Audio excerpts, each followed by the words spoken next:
നമസ്കാരം. ഞാനിന്ന് നിങ്ങളുമായി പങ്കുവയ്ക്കുന്നത് ഒരു ബർത്ത്ഡേ ആഘോഷത്തിന്റെ ഒരു ദൃശ്യങ്ങൾ കണ്ടതിൽ നിന്നാണ്. 10 വയസ്സുകാരൻ ആദിൽ അവനൊരു ബർത്ത്ഡേ ആഘോഷിച്ചു, കേക്ക് മുറിച്ചൊക്കെ ബർത്ത്ഡേ ആഘോഷിച്ചു.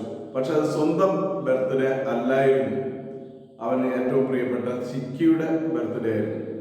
ഇത് നമുക്ക് കാണേണ്ടത് ഈ ചിക്കി ആരാണെന്നും ആദിൽ എങ്ങനെയാണ് ഈ ബർത്ത്ഡേ ആഘോഷിച്ചതെന്നൊക്കെയാണ്. നമുക്ക് വീഡിയോ ദൃശ്യങ്ങളിലേക്ക് പോകാം. ഇത് ആണ് ചിക്കി. അപ്പൊ കേക്ക് മുറിക്കാൻ പോവാണ്.